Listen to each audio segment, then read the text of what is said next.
জুলাই আগস্টের গণহত্যার মামলার ১২ আসামিকে আজ আন্তর্জাতিক অপরাধ ট্রাইব্যুনালে হাজির করা হবে। ছাত্র জনতার আন্দোলনের সময় চালানো ঘটনায় দায়ের করা মামলায় আজ আন্তর্জাতিক অপরাধ ট্রাইব্যুনালে বিগত সরকারের সাবেক ১০ মন্ত্রী, ২ উপদেষ্টা, অবসরপ্রাপ্ত এক বিচারপতি ও সাবেক সচিব সহ মোট ১২ আসামিকে হাজির করা হবে।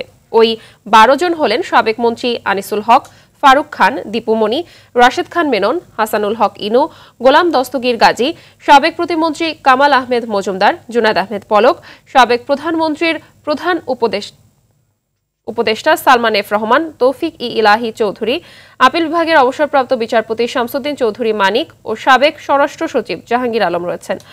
অসুস্থ থাকার কারণে ডক্টর আব্দুর রাজ্জাক, শাহজাহান খান আজ হাজির করা হচ্ছে না। গেল ১৭ অক্টোবর সাবেক প্রধানমন্ত্রী শেখ হাসিনা সহ ৪৬ জনের বিরুদ্ধে ট্রাইব্যুনাল গ্রেপ্তারি পরোয়ানা জারি করে। তাদের মধ্যে যারা অন্যান্য মামলায় গ্রেপ্তার হয়ে কারাগারে আছেন এমন ১২ জনকে গত ২৭ অক্টোবর ট্রাইব্যুনালে হাজির করার আবেদন করা হয়। ট্রাইব্যুনাল সেই আবেদন মঞ্জুর করে আজ ওই আসামিদের হাজির করার নির্দেশ দেয়। নগদের সর্বোচ্চ বার ১৬৭ টাকা রিচার্জে পাবেন ১ লাখ টাকা পুরস্কার। আরও আছে প্রতি সপ্তাহে পুরস্কার ও ক্যাশব্যাক।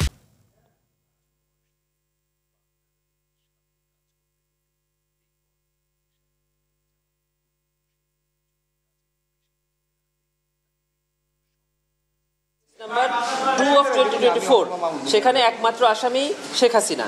আরেকটি মামলা আছে 3 অফ 2024, সেটিতে ২৪ জন আসামি, ওবায়দুল কাদের এবং অন্যান্য ৪৪ জন। এই দুটি মামলা আজকে তালিকায় থাকে। ১৭ তারিখে দিয়ে দিতে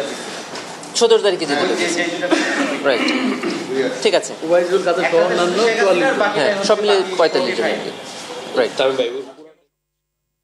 দর্শক, এই মুহূর্তে আন্তর্জাতিক অপরাধ ট্রাইব্যুনাল থেকে সরাসরি যোগ দিচ্ছেন সহকর্মী সাদিয়া কানিজ। সাদিয়া, আসামিদের কখন নাগাদ হাজির করা হবে এ বিষয়ে কি তথ্য আছে আপনার কাছে? বিস্তারিত জানাবেন। মাহবুবা, আপনি জানেন যে আওয়ামী লীগের সরকারের সাবেক যে আওয়ামী লীগ সরকার ছিল তাদের প্রভাবশালী ৪৬ জন প্রভাবশালী যে মন্ত্রীর বিরুদ্ধে গ্রেপ্তারি পরোয়ানা জারি করা হয়েছিল আন্তর্জাতিক অপরাধ ট্রাইব্যুনাল থেকে।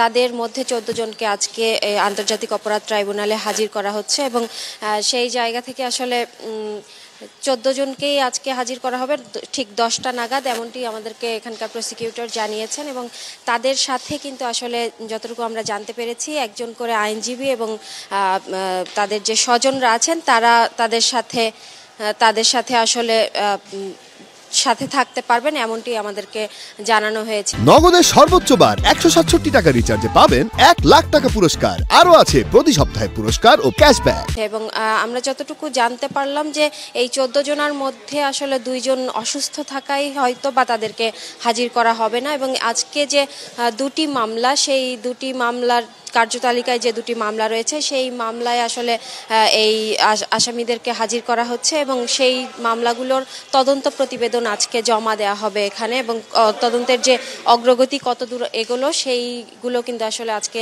জমা দেওয়া হবে। এবং এখানে যে আসামিদেরকে হাজির করা হচ্ছে তাদের সাথে তাদের স্বজনরাও হাজির থাকতে পারবেন। এবং আপনাকে একটি বিষয় জানিয়ে রাখি, এই মামলায় কিন্তু আসলে সাবেক প্রধানমন্ত্রী শেখ হাসিনা এবং ওবায়দুল কাদের সহ ৪৬ জনার নাম আছে।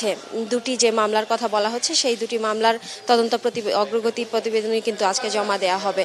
আর এর আগে গেল ২৭ অক্টোবর কিন্তু এই আসামিদেরকে হাজির করার যে আদেশ, সেই আদেশ জারি করা হয়। এবং আজকে যেহেতু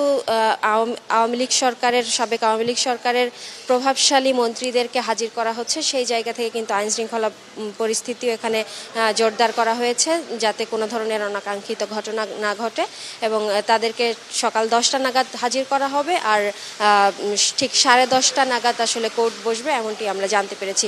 তো মাহবুবা, আন্তর্জাতিক অপরাধ ট্রাইব্যুনাল থেকে এই ছিল আমার কাছে সর্বশেষ। ধন্যবাদ আপনাকে।